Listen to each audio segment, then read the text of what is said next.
Doctor Bhimrao Ambedkar सेवा समिति द्वारा मनाई गई बाबा साहब की जयंती खबर है। जनपद सुल्तानपुर कादीपुर तहसील के अंतर्गत ग्राम सभा त्रिलोकपुर नेवादा में आज डॉक्टर भीमराव अंबेडकर जी की जयंती बड़े ही धूमधाम से मनाई गई। मुख्य अतिथि के रूप में बसपा जिला अध्यक्ष माननीय सुरेश गौतम जी, विशिष्ट अतिथि माननीय इंद्रेश यादव जी, मुख्य वक्ता माननीय केडी गौतम जी, प्रतापगढ़ स्टेट मंच पर गीत के माध्यम से जलवा बिखेर रहे मिशन गायक सागर जौनपुरी जी अपने पूरे टीम के साथ रंगमंच पर सुंदर सुंदर गीत प्रस्तुत कर रहे थे। उपस्थित सभी अतिथिगण को पंचशील देकर सम्मानित किया गया, जैसे राजित राम ग्राम प्रधान त्रिलोकपुर नवादा, भीम आर्मी मंडल उपाध्यक्ष विनोद कुमार गौतम जी, जिला अध्यक्ष सुनील आजाद जी, अमृतलाल अग्रहरि पूर्व जिला पंचायत सदस्य व पूर्व प्रधान, भीम आर्मी पूर्व जिला अध्यक्ष अनुज कुमार गौतम जी, नंदलाल बाबूराम सभाजीत, महेंद्र पेंटर संजय, राकेश कुमार राम संघार, बंसराज बुधिराम एवं कार्यक्रम के संचालक कर रहे माननीय दिवाकर शानू जी इत्यादि ग्रामवासी व क्षेत्रवासी ने मिलकर बड़े ही हर्षोल्लास के साथ डॉक्टर भीमराव अंबेडकर जी की 134वीं जयंती मनाई गई।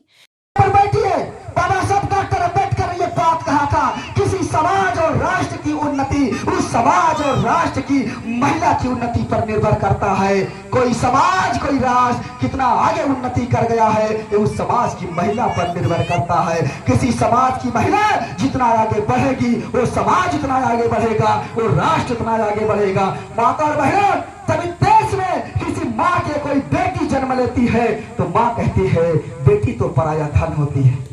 कहती कि नहीं कहती? सही बताना यार। अरे जिस माँ ने बेटी को जन्म दिया वो माँ कहती है बेटी तो पराया धन होती है, लेकिन अगर उसी माँ के एक बेटा जन्म लेता है तो माँ कभी नहीं कहती कि बेटा तो पराया धन होता है। कोई माँ कहती है क्या? नहीं कहती। अब कल्पना करो, जिस माँ ने बेटी को जन्म दिया उस माँ ने बेटी को कहा बेटी तो पराया धन होती है, और जिस घर में बेटी की शादी होती है वहां की सासू माँ कहती है तू तो पराये घर से आई है। कहावत है कि नहीं है?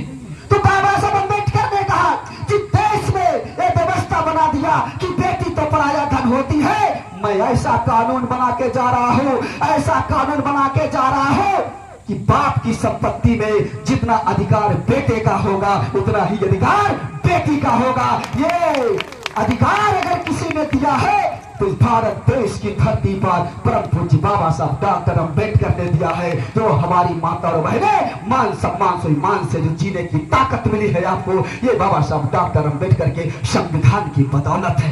ये हमारी माता और बहनों को समझना चाहिए। आपको ये बात नई जानकारी होगी, मैं ये नहीं कहता कि मैं बहुत बड़ा विद्वान हूँ, लेकिन मैंने जो पढ़ा है वो आप लोगों के बीच से बताने का काम कर रहा हूँ। सम्मानित साथियों, आप जानते हो एक कहावत है, आपने सुना होगा, जे करे पैर न फूटी बेवाई ऊ का जाने पीर बराई। सुने हो कि नहीं सुने हो? अरे बेवाई जब फूटती थी देश में हमारे लोगों के, अपने पैरवा में जानते हो उस साइकिलिया का ग्रीसिया भर लेते थे भाई, उसका ग्रीस भर लेते थे कि आराम मिल जाए। इतना दर्द होता था बेवाई फूटने पर।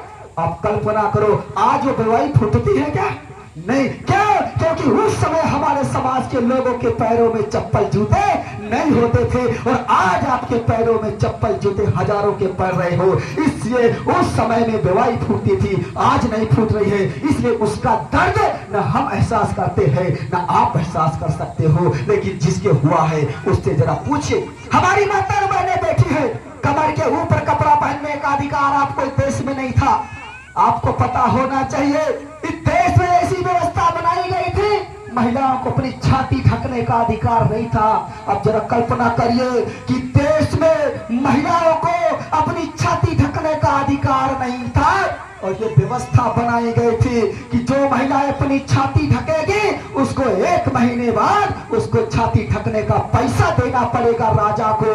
ऐसी व्यवस्था बनाई गई, उसके छाती के साइज के हिसाब से उसको पैसा चुकाना पड़ता था। आज किसी बहन बेटी के सर से अगर कोई दुपट्टा खींच लेता है उसको जेल चला जाता है। एक कानून बाबा साहब अम्बेडकर ने बनाया। एक जमाना ऐसा था कि माता और बहनों को अपनी छाती ढकने का अधिकार इस देश में नहीं था। आप इतिहास के पन्नों को पढ़ो तो पता चलता है केरल राज्य में ऐसी व्यवस्था बड़े चरम पर थी। उसी राज्य में एक नांगेली नाम की औरत रहा करती थी।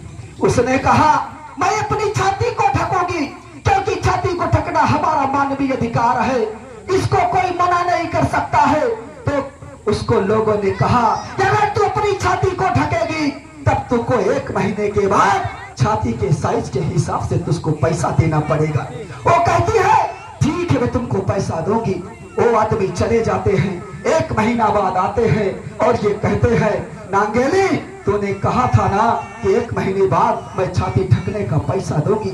नांगेली कहती है, ठीक है, आप ऐसे खड़े रहिए, मैं पैसा लेकर आती हूँ। और नांगेली अपने घर के अंदर जाती है, एक हंसिया लेती है और हंसिया लेके अपने दोनों छाती को काट देती है और काट कर उन लोगों के सामने केले के पत्ते में लाकर खड़ी हो जाती है और ये कहती है, अरे देश में जब हमें छाती ढकने का अधिकार ही नहीं है तो क्या करोगी। छाती को रखकर काट कर जब उनके सामने रख देती है, वो डर के मारे भाग जाते हैं और नंगेली वहीं पर बेहोश होकर मर जाती है। उसके बाद नंगेली की लाश को चिता पर लिटाया जाता है।